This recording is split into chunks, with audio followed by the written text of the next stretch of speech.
Hello guys, welcome back to my YouTube channel education value. आप सभी का हमारे चैनल एजुकेशन वैल्यू में स्वागत है।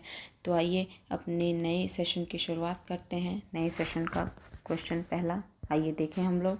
क्वेश्चन नंबर 61, राष्ट्रीय पाठ्यचर्या रूपरेखा एनसीएफ ने कक्षा 1 और 2 के लिए पर्यावरण अध्ययन के किसी पाठ्यक्रम या पाठ्य वस्तुओं की संस्तुति नहीं की है। इसके लिए सबसे उपयुक्त कारण है ऑप्शन ए, पर्यावरण अध्ययन केवल कक्षा 3 के आगे की कक्षाओं के लिए है।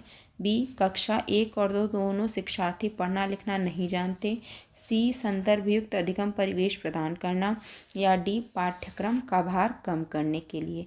तो क्वेश्चन नंबर 61 का option number C is the correct answer, संदर्भयुक्त अधिगम परिवेश प्रदान करना।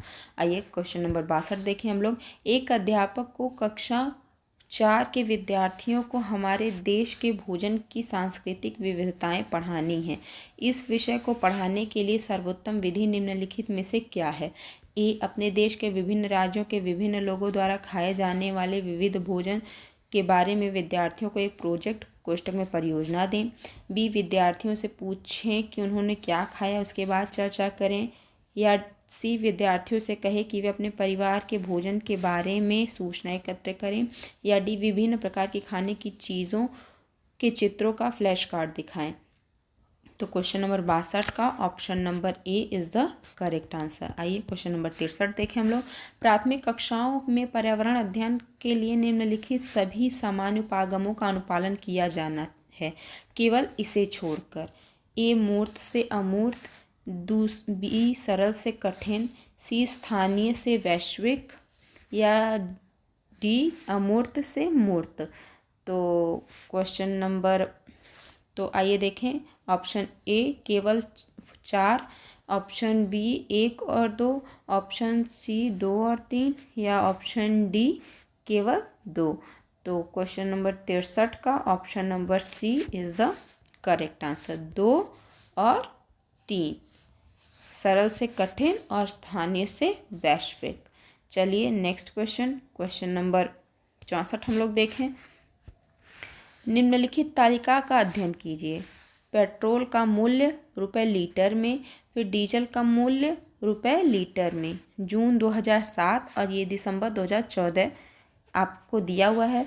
तो पेट्रोल का मूल्य लीटर में जून 2007 में 47.74 और दिसंबर 2014 में पेट्रोल का मूल्य लीटर में 61.33 और डीजल का मूल्य लीटर में है जून 2007 में 35.21 और दिसंबर 2014 में 50.51। तो आइए देखें। उपरोक्त तालिका का अध्ययन करने के बाद कक्षा 5 के विद्यार्थी देवमीत ने अपनी नोटबुक में यह लिखा। ए, पेट्रोल डीजल की अपेक्षा अधिक महंगा ईंधन है। दूसरा, पेट्रोल की अपेक्षा डीजल के मूल्य में वृद्धि का प्रतिशत अधिक है। सी, डीजल सस्ता है इसलिए सार्वजनिक परिवहन इस पर चलता है। या चौथा, डीजल पेट्रोल से सस्ता ईंधन है, लोगों को डीजल वाली गाड़ियां खरीदनी चाहिए। तो आइए देखें हम लोग ऑप्शन निम्नलिखित में से कौन सा सही है। ए, 3 तथ्य 4 निष्कर्ष हैं। बी, 1 तथ्य 4 प्रेक्षण हैं। सी, 1 तथ्य 3 प्रेक्षण हैं। या डी, 2 तथ्य 3 निष्कर्ष हैं। तो क्वेश्चन नंबर 64 का option number D is the correct answer, 2 तथ्य 3 निष्कर्ष हैं।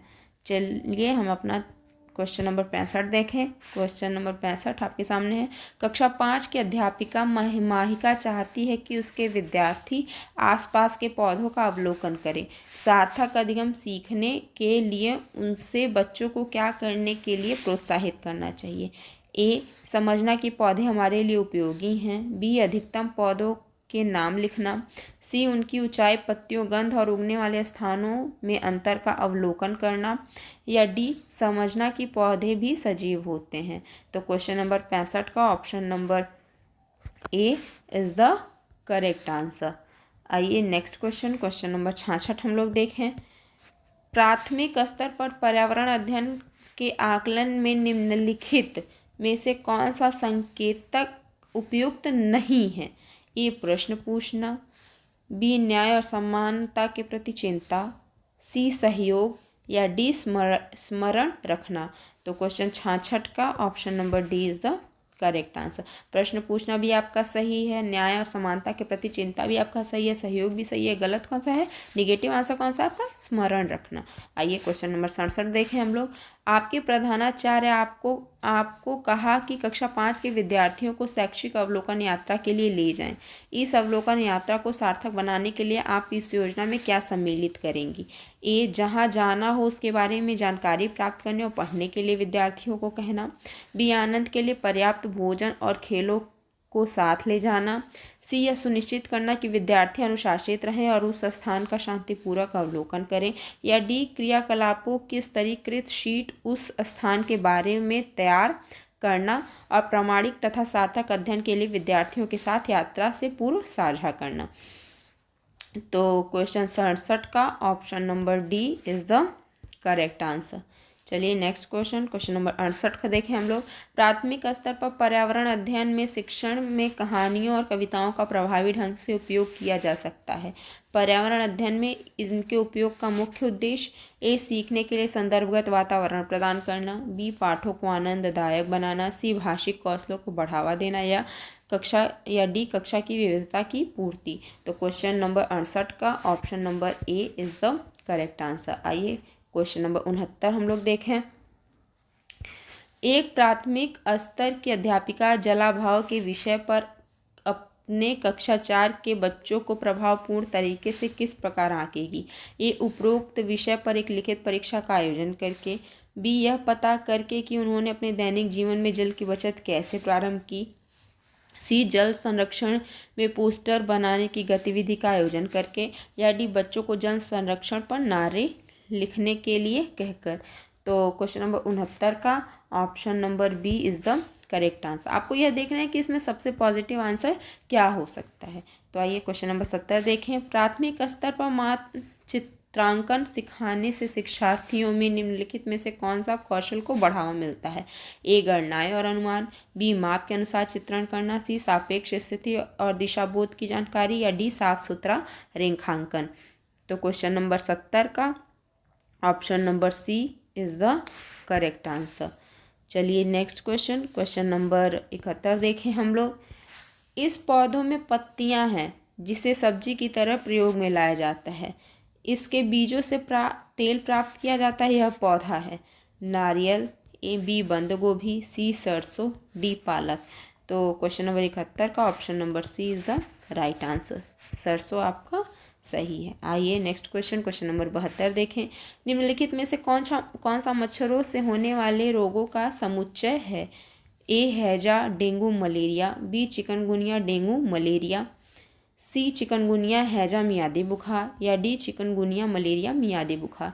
तो क्वेश्चन नंबर 72 का option number B is the correct answer. यही ऑप्शन सही है, चिकनगुनिया डेंगू मलेरिया। आप इसको ही टिक कर सकते हैं। आप ऑप्शन पढ़ने में ज़्यादा अपना समय, जहां आपको सही आंसर मिल जाए उसके बाद आपको दूसरा ऑप्शन देखना ही नहीं है। तो चलिए नेक्स्ट क्वेश्चन नंबर 73 देखें। 26 जनवरी 2001 को कक्ष में क्या हुआ था। ए बाढ़, बी भूकंप, सी बम विस्फोट, या डी गैस रिसाव। तो क्वेश्चन नंबर 73 का option number B is the correct answer, भूकंप। आइए नेक्स्ट क्वेश्चन नंबर 74। कांसा ब्रॉन्ज के बारे में निम्नलिखित कथनों का अध्ययन कीजिए। यह एल्युमिनियम, आयरन और कॉपर जैसा ही एक तत्व है। दूसरा, इसे भट्ठी में कॉपर और टिन को पिघलाकर बनाया जाता है। तीसरा, आदिवासी लोग ब्रॉन्ज का उपयोग कर हजारों वर्षों से कर रहे हैं। चौथा, ब्रॉन्ज की बनी वस्तुएं एल्युमिनियम की बनी वस्तुओं की तुलना में हल्की परंतु अधिक मजबूत टिकाऊ होती हैं। तो आइए ऑप्शन देखें। इनमें से सही कथन का चुनाव करना है।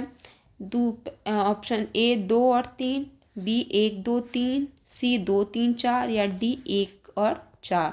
तो क्वेश्चन नंबर 74 का option number A is the correct answer. 2 और 3 आपका, ये दूसरा और तीसरा आपका सही है। चलिए नेक्स्ट क्वेश्चन नंबर 75 हम लोग देखें। निम्नलिखित में से कौन से प्राथमिक स्तर पर पर्यावरण अध्ययन में आकलन के लिए उपकरण और तकनीकें हैं। ए पहला परियोजना, दूसरा क्षेत्र भ्रमण, तीसरा जनरल लिखना, या चौथा विचार मानचित्रण। ऑप्शन ए केवल 4, ऑप्शन बी 1, 2, 3 और 4, ऑप्शन सी 1 और 2, ऑप्शन डी 2 और 3। तो क्वेश्चन नंबर 75 का option number B is the correct answer. आपका 1, 2, 3 और 4 चारों उपकरण सही है। चलिए नेक्स्ट क्वेश्चन 76 देखें। प्राथमिक कक्षाओं के विद्यार्थियों को मानचित्रण शिक्षण के लिए निम्नलिखित में से कौन सी युक्ति सर्वाधिक उपयुक्त प्रतीत होती है? ए, शिक्षार्थियों को निर्देश देना कि वे घर से भारत का मानचित्र लेके आएं। बी, शिक्षार्थियों को एटलस दिखाना, विभिन्न स्थानों की स्थिति बताने के लिए कहना। सी, शिक्षार्थियों की सहायता करते हुए अपने ही संकेतों का उपयोग करते हुए अपने निकटतम परिवेश का मानचित्र बनाएं तथा वस्तुओं की सापेक्ष स्थिति की ओर दिशा पर ध्यान केंद्रित करें। और डी है आपका अध्यापक द्वारा श्यामपट्ट पर मानचित्र बनाना तथा शिक्षार्थियों को विभिन्न स्थानों की स्थिति को बताने को कहना। तो क्वेश्चन नंबर 76 का option number C is the correct answer. आइए क्वेश्चन नंबर 77 देखें हम लोग। प्राथमिक स्तर पर पर्यावरण अध्ययन पढ़ाने के लिए निम्नलिखित में से कौन सा पहलू सबसे महत्वपूर्ण होना चाहिए? ए, आकलन में सफलता प्राप्त करना। बी, विज्ञान की आधारभूत संकल्पनाओं अवधारणाओं को समझना। सी, सीखने वालों को प्राकृतिक और सामाजिक सांस्कृतिक पर्यावरण से जोड़ना। या डी, क्रियाकलाप संचालित करना और कौशलों का विकास करना। तो क्वेश्चन नंबर 77 का option number C is the right answer. चलिए नेक्स्ट क्वेश्चन नंबर 78। पर्यावरण अध्ययन के शिक्षण से उन प्रक्रिया आधारित कौशलों को बढ़ावा दिया जाना चाहिए जो पूछताछ आधारित प्रत्यक्ष अनुभव के केंद्र बिंदु हैं। निम्नलिखित में से कौन सा एक ऐसा कौशल नहीं है? इसमें से आपको बताना है इसमें से कौन सा नहीं है। ए, निर्धारण। बी, निष्कर्ष निकालना। सी, अवलोकन। या डी, पूर्वानुमान। तो क्वेश्चन नंबर 78 का option number A is the correct answer. आइए क्वेश्चन नंबर 79 देखें। मिजोरम में की जाने वाली झूम खेती के विषय में निम्नलिखित कथनों का अध्ययन कीजिए। ए, फसल को काटने के पश्चात भूमि को कुछ वर्षों तक खुला छोड़ देते हैं। ऑप्शन दूसरा है, इस भूमि पर उगने वाले बांस और खरपतवार को काटकर जला दिया जाता है। ऑप्शन तीसरा है, बीज बोने से पहले भूमि की गहरी जुताई की जाती है। चौथा है, एक ही खेत में 3-4 भिन्न भिन्न प्रकार की फसलें उगाई जाती हैं। पांचवा है, आवश्यकता अनुसार रासायनिक उर्वरकों और कीटनाशकों का उपयोग भी किया जाता है। आइए ऑप्शन देखें इनमें से सही है। आइए देखें। ए, पहला, दूसरा और चौथा। बी, पहला और दूसरा। सी, दूसरा और चौथा। डी, तीसरा, चौथा और पांचवा। तो 79 का option A is the correct answer. पहला, दूसरा और चौथा। इसमें आप 3-4 प्रकार के फसल भी उगा सकते हैं। फसल को काटने के पश्चात भूमि को कुछ वर्षों के लिए छोड़ा जाता है और भूमि पर उगने वाले बांस और खरपतवार को काटकर जला दिया जाता है। चलिए नेक्स्ट क्वेश्चन नंबर 80 देखें हम लोग। राधा विभिन्न प्रकार की यात्रा टिकटों का उपयोग करती है। ऐसे टिकटों के उपयोग से निम्नलिखित में से किस संकल्पना पर प्रभावपूर्ण ढंग से चर्चा की जा सकती है? ए, अलग अलग साधनों से यात्रा करने पर यात्रा की लागत भी भिन्न होती है।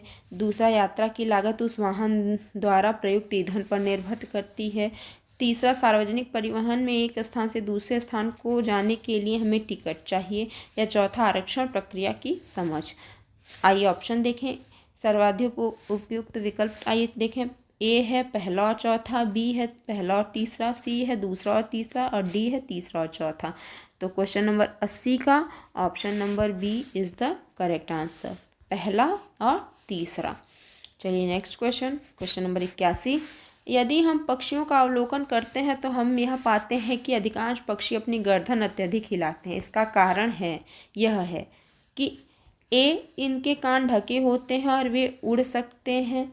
बी, पक्षियों के 2 नेत्र कोष्ठक में आंखें होते हैं। सी, इनके नेत्र 2 भिन्न भिन्न वस्तुओं को एक ही समय पर फोकस कर सकते हैं।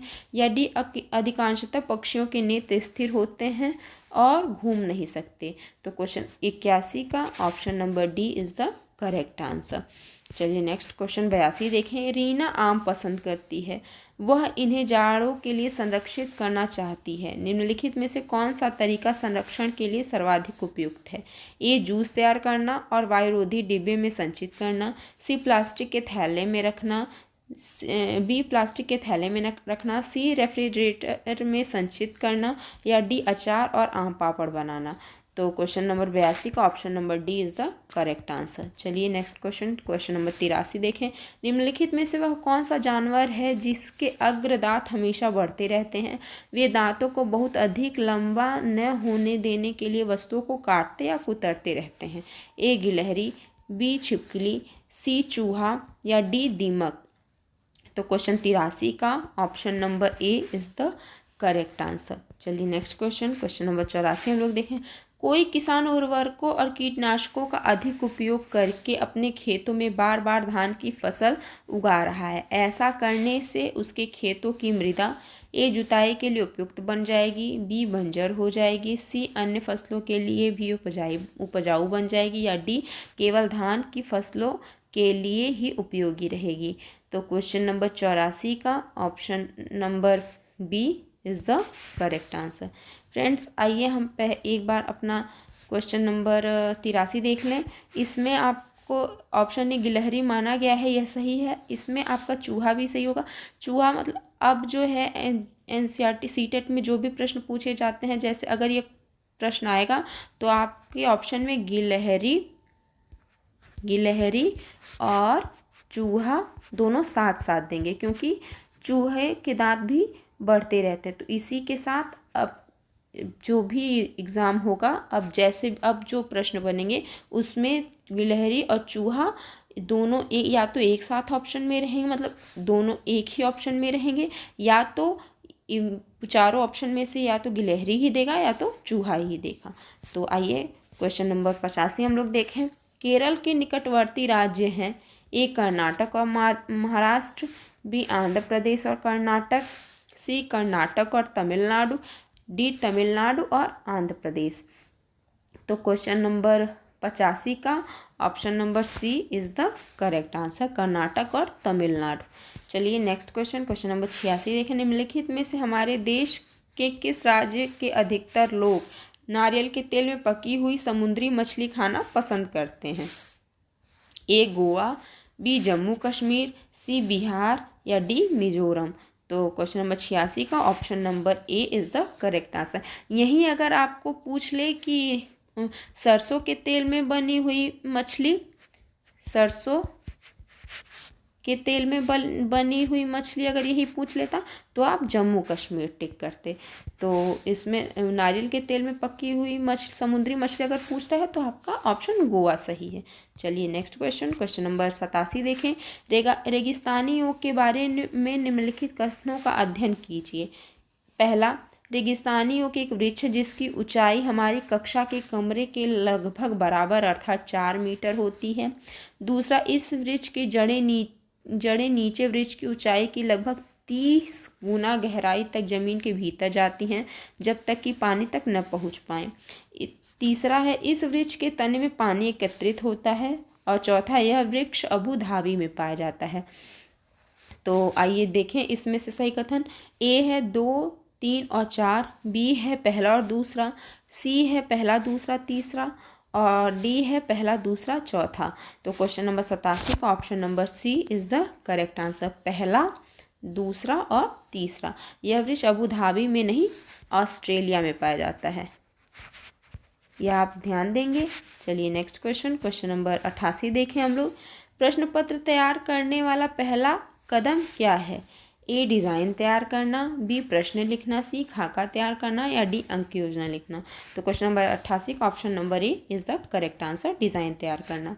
क्वेश्चन नंबर 89, निम्नलिखित में से कौन सा ईवीएस की पाठ्य पुस्तकों का घटक नहीं है? इसमें से आपको नेगेटिव आंसर देना है। ए रंगों, रीडर्स और पहेलियों के साथ मौज मस्ती, बिल्कुल आप करेंगे। बी कविताएं, वास्तविक जीवन की कहानी और लोगों का अनुभव, यह भी सही है। डी सर्वेक्षण करें और सोचें कि बताएं, चर्चा करें, कल्पना करें और लिखें, इसे करें और पता लगाएं प्रकार के खंड, यह भी आपका सही बचा। क्या आपका सी अभ्यास प्रश्नों परिभाषाओं की अच्छी संख्या, यह आपका नेगेटिव आंसर है। तो क्वेश्चन नंबर 89 का option number C is the correct answer. आइए क्वेश्चन नंबर लास्ट क्वेश्चन देखें 90, क्वेश्चन नंबर 90 आइए हम लोग देखें। नीचे दिए गए सभी जानवरों में निम्नलिखित में से कौन सी विशेषता पाई जाती है? छिपकली, गौरैया, कछुआ, सांप। वे जहरीले होते हैं। बी, वे भूमि एवं जल दोनों में रह सकते हैं। सी, उनके शरीर शल्क से ढके होते हैं। या डी, वे अंडे देते हैं। तो क्वेश्चन नंबर 90 का option number D is the correct answer, वे अंडे देते हैं। तो फ्रेंड्स, आपको यह क्लास कैसी लगी अपने कमेंट के माध्यम से हमें ज़रूर से ज़रूर बताइए। हमारे चैनल को अधिक से अधिक लाइक करिए, शेयर करिए, हमारे चैनल को अधिक से अधिक सब्सक्राइब करिए। इसी के साथ मिलते हैं अपने नेक्स्ट वीडियो में नए क्वेश्चन के साथ। तब तक के लिए टेक केयर, थैंक यू।